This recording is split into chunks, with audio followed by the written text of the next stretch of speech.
Hello மக்களே, welcome to Delhi talks. Mahanadi shoot வந்து start ஆகிடுச்சு. எஸ், நேற்றுக்கே ஷூட் வந்து ஸ்டார்ட் ஆகிடுச்சு. அண்ட் எந்த ஒரு அப்டேட்ஸுமே ஷூட்டிங் ஸ்பாட்லேருந்து ஷேர் ஆகாமல் இருக்கிறது கொஞ்சம் ஃபீலாக தான் இருக்குது. பிகாஸ் நம்ம சுவாமியோட அப்டேட் எப்போ வரும் அப்படின்னு நம்ம எல்லாருமே வெயிட் பண்ணிட்டு இருக்கோம். ஏன்னா ஒரு இன்ஸ்டாலையுமே ஆக்டிவாக இல்லை இல்லையா? ஸோ அதனால அட்லீஸ்ட் ஷூட்டிங் ஸ்பாட் அப்டேட் வந்தாவது நல்லாயிருக்கும் அப்படின்னு ஃபீல் பண்ணிட்டு இருந்தோம். பட் இன்னும் எதுவும் ஷேர் ஆகலை. பட் இன்னைக்கு மார்னிங்கே வந்து இந்த பிக்சர் அவர் போட்டு அடுத்த செகண்டே பார்த்தேன். நம்ம பசு சைடில் இருந்து அவரும் ராகினியும் சேர்ந்து இருக்க மாதிரி விஜய் வீட்டிலோடைய லொக்கேஷனில் இருந்து.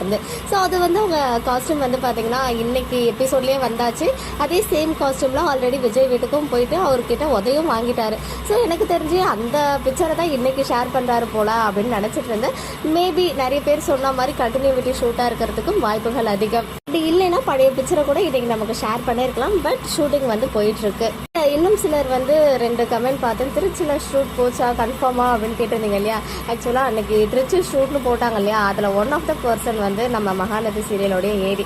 அவர்கிட்ட கேட்டபோது அவர் தான் சொன்னார் எம்என் ஷூட் அப்படின்னு சொல்லி. ஸோ நம்பிக்கை இருக்குது, பார்ப்போம் அப்கமிங்கில் அந்த மாதிரி ஏதாவது எபிசோட்ஸ் வருதான்னு சொல்லி. பட் அஃபிஷியலாக அவங்க சொன்னதுக்கு அப்புறம் தான் நான் உங்ககிட்ட சொன்னேன் அது வருதா இல்லையா, என்ன மாதிரி சீன் ஷூட் பண்ணியிருக்காங்க அப்படின்றதுல நம்ம வெயிட் பண்ணி தான் பார்க்கணும். ஒருவேளை பசுபதியும் ராகினியும் இன்னைக்கு ஷூட்டிங் ஸ்பாட்ல அதே சேம் கண்டினியூட்டி காஸ்டியூம்ல எடுத்திருந்தாங்கன்னா மேபி பசு சைட்ல இருந்து நம்ம இன்னும் சில அப்டேட்ஸ் வந்து எதிர்பார்க்கலாம். நம்ம காவேரி கூடயோ இல்லை விஜய் கூடயோ இருக்க மாதிரி. பட் இப்போதைக்கு பசுபதி வந்து பெயில தான் வந்திருக்காரு இல்லையா? ஸோ கண்டிப்பாக மறுபடியும் ஜெயிலுக்கு போவார். போகிறதுக்குள்ள காவேரிக்கு ஏதோ டாஸ்க் தரணும்னு சொல்லியிருக்காரு. ஸோ காவேரி வீட்டை தான் டார்கெட் பண்ணுறாரு. பட் ஏன் இங்கே வராரு? ஏதாவது சிம்பத்தி கிரியேட் பண்ணி ராகினி இங்கே விட்டுட்டு போகலாம் அப்படின்னு பிளான் பண்ணுறாரா என்னன்னு சொல்லிட்டு தெரியல. ஸோ எபிசோட் வெயிட் பண்ணி தான் பார்க்கணும். மேக்ஸிமம் இன்னைக்கு வந்து நம்ம ஒரு ப்ரோமோ எக்ஸ்பெக்ட் பண்ணலாம். பசுபதி விஜய் கிட்ட உதவாங்கிற ப்ரோமோவை. மக்களே, நெக்ஸ்ட் வீடியோலாம் வெயிட் பண்ணுறேன். எக்ஸ்க்ளூசிவ் அப்டேட்ஸ்க்கு மறக்காம நம்ம யூடியூப் சேனலை சப்ஸ்கிரைப் பண்ணிக்கோங்க.